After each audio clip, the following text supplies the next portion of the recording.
அத்தியாயம் 13. முந்தின ஆதாம் மற்றும் பிந்தின ஆதாம். ஆதியாகமம் 1, 2, 3 அதிகாரங்கள் குறுகிய வரலாற்றின் பதிவு போல காணப்படுகின்றன. ஆனால் ஆவிக்குரிய ரீதியாக விளக்கும் போது அவை மிகப்பெரிய அளவிலான வரலாற்றை உள்ளடக்கியிருக்கின்றன. பெரும்பாலான கிறிஸ்தவர்கள் நினைப்பது போலவே ஆதாம் ஏவாள் மற்றும் சர்ப்பத்தின் கதையை ஏதேன் தோட்டத்தின் பழங்கதைதானே என்று நினைக்கக்கூடாது. அந்த வரலாற்றில் முந்தைய மற்றும் இந்த உலகத்தின் ஆழமான ரகசியங்களை கண்டுபிடிக்க முடியும். முதலாவது, ஆதாமை குறித்து அப்போஸ்தலர் பவுல் ரோமர் 5ஆம் அதிகாரம் 14ஆம் வசனம், அந்த ஆதாம் பின்பு வந்தவருக்கு முன்னடையாளமானவன் என்றார். இரண்டாவது, ஏவாளை குறித்து அப்போஸ்தலர் பவுல் 2 கொரிந்தியர் 11ஆம் அதிகாரம் 3ஆம் வசனம், ஆகிலும் சர்ப்பமானது தன்னுடைய தந்திரத்தினாலே ஏவாளை வஞ்சித்தது போல உங்கள் மனதும் கிறிஸ்துவை பற்றிய உண்மையின் என்று விலகும்படி கெடுக்கப்படுமோவென்று பயந்திருக்கிறேன் என்றார். மூன்றாவது, சர்ப்பத்தை குறித்து அப்போஸ்தலர் யோவான் வெளிப்படுத்துதல் 12ஆம் அதிகாரம் 9ஆம் வசனம், உலகம் அனைத்தையும் மோசம் போக்குகிற பிசாசு என்றும் சாத்தான் என்றும், அதாவது ஏவாளை வஞ்சித்த பழைய பாம்பாகிய பெரிய வலுசர்ப்பம் தள்ளப்பட்டது. அது பூமியிலே விழ தள்ளப்பட்டது. அதனோடே கூட அதை சேர்ந்த தூதரும் தள்ளப்பட்டார்கள் என்றார். பிசாசு என்றும் சாத்தான் என்றும் அழைக்கப்பட்ட பழைய பாம்புதான் ஏவாளை வஞ்சித்த சர்ப்பம். இதை ஆவிக்குரிய ரீதியாக ஆராய்ந்தால் உலகம் உண்டாவதற்கு முன்னே இருந்த தேவலோகத்தின் ஆழமான உண்மைகளை கண்டுபிடிக்க முடியும். ஆதாம் உலகம் உண்டாவதற்கு முன்னே தேவலோகத்தில் இருந்த இயேசுவை குறிக்கிறான். ஏவாள் அங்கே அவரால் நேசிக்கப்பட்ட தேவ தூதர்களை குறிக்கிறாள். பரலோகத்தில் விடிவெளியின் கழக செயல்கள் பாபிலோன் ராஜாவின் செயல்களைப் போலவே இருந்ததாக சொல்லி ஏசாயா தீர்க்கதரிசி ஏசாயா 14ஆம் அதிகாரம் வசனம் 12-15, அதிகாலையின் மகனாகிய விடிவெளியே, அதாவது லூசிபர், நீ வானத்திலிருந்து விழுந்தாயே, ஜாதிகளை ஈனப்படுத்தினவனே, நீ தரையிலே விழ வெட்டப்பட்டாயே, நான் வானத்துக்கு ஏறுவேன், தேவனுடைய நட்சத்திரங்களுக்கு மேலாக என் சிங்காசனத்தை உயர்த்துவேன், வடபுறங்களிலுள்ள ஆராதனை கூட்டத்தின் பர்வதத்திலே வீற்றிருப்பேன் என்றும், நான் மேகங்களுக்கு மேலாக உன்னதங்களில் ஏறுவேன், உன்னதமானவருக்கு ஒப்பாவேன் என்றும் நீ உன் இருதயத்தில் சொன்னாயே, ஆனாலும் நீ அகாதமான பாதாளத்திலே தள்ளுண்டு போனாய் என்றார்.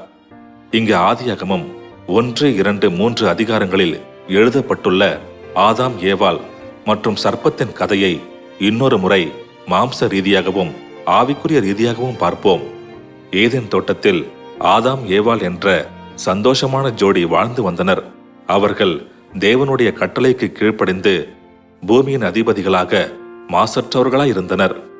ஆதாம் தேவனுடைய வார்த்தைக்கு முழுமையாக கீழ்ப்படிய முயற்சித்தான். ஆதாமை நெறித்தவர வைக்க சாத்தான் செய்த தந்திரங்கள் எதுவும் பலிக்கவில்லை. நன்மை தீமை அறியத்தக்க விருட்சத்தின் கனியை புசிக்க வேண்டாம் என்று தேவன் ஆதாமுக்கு ஒரு கட்டளையை கொடுத்தார். ஆதாம் தேவனுடைய கட்டளைக்கு கீழ்ப்படிய உறுதியாக தீர்மானித்திருந்தது சாத்தானுக்கு ஏற்கனவே தெரியும். ஆதாமை அவனால் நேரடியாக தாக்க முடியவில்லை. எனவே அவன் ஆதாம் இல்லாத சமயத்தில் பலவீனமான ஏவாளை மயக்கினான். ஏவாளை மட்டுமே மயக்குவது சாத்தானின் இறுதி நோக்கமல்ல.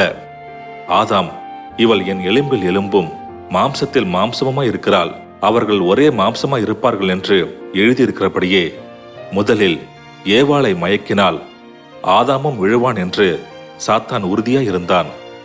ஏவாள் நன்மை தீமை அறியத்தக்க விருட்சத்தின் கனியை சாப்பிட்டால் அவளை தன் சொந்த மாம்சமாக கருதி அவளை மிகவும் நேசித்த ஆதாமும் அதை சாப்பிடுவான் என்று சாத்தான் உறுதியாய் இருந்தான். சாத்தான் எதிர்பார்த்தபடியே ஏவாள் அந்த கனியை சாப்பிட்டதை அறிந்த ஆதாம் அவளை தனியே சாகவிட மனதில்லாமல் தடை விதிக்கப்பட்ட அந்த கனியை தானும் சாப்பிட்டான். இறுதியாக அவர்கள் ஏதேன் தோட்டத்திலிருந்து துரத்திவிடப்பட்டனர். ஆதாம் ஏவாளின் வரலாறு நமக்கு என்ன கற்பிக்கிறது? 1 கொரிந்தியர் 15ஆம் அதிகாரம் வசனம் 45-46, அந்தபடியே முந்தின மனுஷனாகிய ஆதாம் ஜீவ ஆத்மாவானான் என்று எழுதியிருக்கிறது. பிந்தின ஆதாம் உயிர்ப்பிக்கிற ஆவியானார் என்றும் ரோமர் 5ஆம் அதிகாரம் வசனம் 12-14, அந்த ஆதாம் பின்பு வந்தவருக்கு முன்னடையாளமானவன் என்றும் வேதாகமம் சொல்கிறது. ஆதாமின் மூலமாக இயேசு கிறிஸ்துவை பற்றின சில ஆழமான உண்மைகளை கண்டுபிடிக்க முடியும் என்று மேற்பட்ட வசனங்கள் காட்டுகின்றன. வேறு வகையில் சொன்னால், ஆதாம் இயேசுவை குறிக்கிறான், ஏவாள் அவருக்குள் இருக்கும் பரிசுத்தவான்களை குறிக்கிறாள். 2 கொரிந்தியர் 11ஆம் அதிகாரம் வசனம் 2, 3. நான் உங்களை கற்புள்ள கன்னிகையாக கிறிஸ்து எனும் ஒரே புருஷனுக்கு ஒப்புக் கொடுக்க நியமித்தபடியால், ஆகிலும் சர்ப்பமானது தன்னுடைய தந்திரத்தினாலே ஏவாளை வஞ்சித்தது போல உங்கள் மனதும் கிறிஸ்துவை பற்றிய உண்மையினின்று விலகும்படி கெடுக்கப்படுமோவென்று பயந்திருக்கிறேன். எனவே ஆதாம் ஏவாளின் வரலாறு இயேசுவுக்கும் அவருடைய பரிசுத்தவான்களுக்கும் இடையே இருக்கும் உறவை பற்றிய மாபெரும் உண்மையை உள்ளடக்கியிருக்கிறது. இந்த உலகம் உண்டாவதற்கு முன்னே ஆவிக்குரிய உலகில் இயேசு கிறிஸ்து தம்மை நேசிப்பது போல தமது பரிசுத்த ஜனங்களை நேசித்தார். ஆதாம் ஏவாளை நேசித்தது போல இயேசு அவர்களை நேசித்தார். ஆதாமுக்கு பூமியை ஆள வல்லமை இருந்தது போல இயேசுவுக்கு முழு பிரபஞ்சத்தையும் ஆள வல்லமை இருந்தது. சாத்தான் இயேசுவின் ஆட்சுரிமைக்கு குறிவைத்தான். ஏவாளுக்கு செய்தது போலவே சரியான சந்தர்ப்பத்தை பயன்படுத்தி இயேசு மிகவும் நேசித்த தேவ தூதர்களை ஏமாற்றி பாவம் செய்ய வைத்து பரலோகத்திலிருந்து துரத்தும்படி செய்தால், தள்ளப்பட்ட தேவ தூதர்களைப் போல இயேசுவும் இந்த பூமிக்கு வருவார் என்று திட்டம் தீட்டினான். இயேசு மாம்சத்தில் பூமிக்கு வந்தால் ஏவாளை வஞ்சித்தது போலவே இயேசுவையும் வெற்றிகரமாக மயக்கி பரலோகத்திற்கு திரும்பி போகாதபடி செய்துவிடலாம் என சாத்தான் நம்பியிருந்தான். அவன் எதிர்பார்த்தபடியே பாவம் செய்த ஆத்துமாக்களை ரட்சிக்க இயேசு தாமே இந்த பூமிக்கு இறங்கி வந்து அவர்களுக்காக தமது உடலை பாவ நிவாரண பலியாக பலியிட்டார். பாவத்தின் சம்பளம் மரணம் என்று வேதாகமம் சொல்கிறது. எனவே பாவம் செய்த ஆவிகளை காப்பாற்ற பாவம் இல்லாத நீதிமான் ஒருவர் சாக வேண்டும். பழைய நியாயப்பிரமாணத்தின்படி ஒருவர் ஒரு பாவியை விடுவித்தால் அவர் அந்த பாவிக்கு பதிலாக சாக வேண்டும். அப்படியே இயேசு சிலுவையில் அறைய ஒப்பு கொடுத்த பிரதான ஆசாரியரும் வேத பாரகரும் மூப்பரும் அவரை பரியாசம் பண்ணி மற்றவர்களை ரட்சித்தான், தன்னைத்தான் ரட்சித்துக் கொள்ள திராணியில்லை என்றனர். இயேசு பாவம் செய்த ஆத்துமாக்களுக்காக மரணம் அடைந்து மரித்தோரிலிருந்து உயிர்த்தெழுந்து தமது மகிமையை முழு பிரபஞ்சத்திற்கும் வெளிப்படுத்தினார். சாத்தான் இதைக் கண்டு திகைத்து போனான். பாவத்தின் சம்பளம் மரணம் என்றும் பாவம் செய்கிற ஆத்மாவே சாகும் என்றும் வேதாகமம் சொல்லியிருப்பதால் இயேசு பாவம் செய்த ஆத்துமாக்களுக்காக மரணம் அடைந்து அவர்களை ரட்சித்தாலும் கூட அவரால் தம்மை ரட்சித்துக் கொள்ள முடியாது என்று சாத்தான் நினைத்தான். ஆனால் இயேசு பாவம் செய்த ஆத்துமாக்களை மட்டுமல்லாமல் தம்மையும் ரட்சித்துக் கொண்டார். இந்த மர்மம் நிழலாக கொடுக்கப்பட்ட மோசேயின் நியாயப்பிரமாணத்தின் கீழிருக்கும் பஸ்கா மற்றும் பாவ நிவர்த்தி செய்யும் நாளில் மறைந்திருக்கிறது. பஸ்கா அன்று தேவன் இந்த பாவ உலகை குறிக்கும் அடிமைதன தேசமான எகிப்திலிருந்து இஸ்ரவேலர்களை விடுவித்தார்.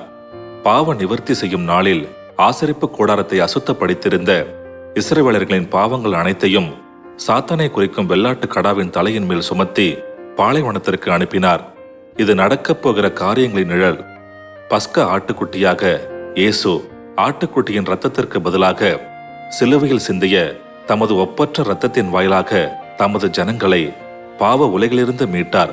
மேலும் பாவ நிவர்த்தி செய்யும் நாளின் பாவ நிவாரண பலியான வெள்ளாட்டு கடாவின் இரத்தத்திற்கு பதிலாக தமது இரத்தத்தின் வாயிலாக தமது ஜனங்களின் பாவங்களை எல்லாம் நிவர்த்தி செய்தார்.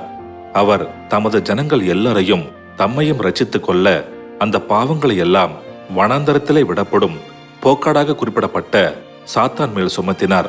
பாவத்தின் வாயிலாக மரணம் வந்ததால் பாவத்தை நீக்கினால் மரணம் அழிந்துவிடும்.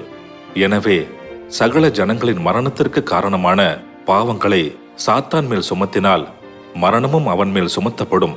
சகல ஜனங்களின் பாவங்களுக்காக இயேசு மரித்திருந்தாலும் அவர் தற்காலிகமாக தம் மீது சுமந்த அவர்களுடைய பாவங்கள் அனைத்தையும் சாத்தான் மேல் சுமத்தினதன் விளைவாக மரணமும் அவன் மீது சுமத்தப்பட்டது.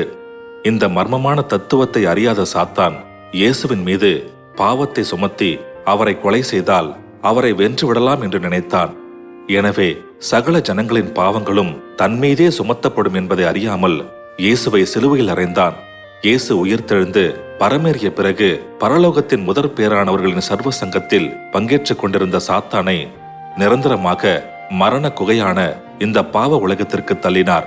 எபிரேயர் 2ஆம் அதிகாரம் வசனம் 14-15.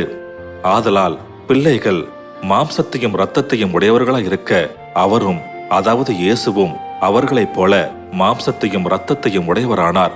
மரணத்திற்கு அதிகாரியாகிய பிசாசானவனை தமது மரணத்தினாலே அழிக்கும்படிக்கும் ஜீவ காலமெல்லாம் மரண பயத்தினாலே அடிமைத்தனத்திற்கு உள்ளானவர்கள் யாவரையும் விடுதலை பண்ணும்படிக்கும் அப்படியானார் என்றும் யோவான் 12ஆம் அதிகாரம் வசனம் 31-33. இப்பொழுதே இந்த உலகத்திற்கு நியாயத்தீர்ப்பு உண்டாகிறது. இப்பொழுதே இந்த உலகத்தின் அதிபதி, அதாவது சாத்தான், புறம்பாக தள்ளப்படுவான். நான் பூமியிலிருந்து உயர்த்தப்பட்டிருக்கும் போது எல்லாரையும் என்னிடத்தில் இழுத்துக் கொள்ளுவேன் என்றார். தாம் என்னவிதமான மரணமாய் மரிக்கப் போகிறார் என்பதை குறிக்கும்படி இப்படி சொன்னார் என்றும் வெளிப்படுத்துதல் 12ஆம் அதிகாரம் வசனம் 4-9. சகல ஜாதிகளையும் இருப்பு கோளால் ஆளுகை செய்யும் ஆண் பிள்ளையை அவள் பெற்றாள். அவளுடைய பிள்ளை தேவனிடத்திற்கும் அவருடைய சிங்காசனத்தினிடத்திற்கும் எடுத்துக் கொள்ளப்பட்டது. வானத்திலே யுத்தம் உண்டாயிற்று. மீகாவேலும் அவனை சேர்ந்த தூதர்களும் வலுசர்ப்பத்தோட யுத்தம் பண்ணினார்கள். வலுசர்ப்பமும் அதை சேர்ந்த தூதரும் யுத்தம் பண்ணியும் ஜெயங்கொள்ளவில்லை. வானத்தில் அவர்கள் இருந்த இடமும் காணாமற் போயிற்று. உலகம் அனைத்தையும் மோசம் போக்குகிற பிசாசு என்றும் சாத்தான் என்றும் சொல்லப்பட்ட பழைய பாம்பாகிய பெரிய வலுசர்ப்பம் தள்ளப்பட்டது. அது பூமியிலே விழ தள்ளப்பட்டது. அதனோட கூட அதை சேர்ந்த தூதரும் தள்ளப்பட்டார்கள் என்றும் எழுதப்பட்டுள்ளது. மேற்பட்ட வசனங்களை இணைத்து பார்த்தால் இயேசு சிலுவையில் அறையப்படும் வரை சாத்தான் பரலோகத்திலிருந்து நிரந்தரமாக தள்ளப்படாமல் பரலோகத்தில் முதற் பேரானவர்களின் சர்வ சங்கத்தில் பங்கேற்கும் உரிமையை பெற்றிருந்தான் என்பது நமக்கு தெரிய வரும்.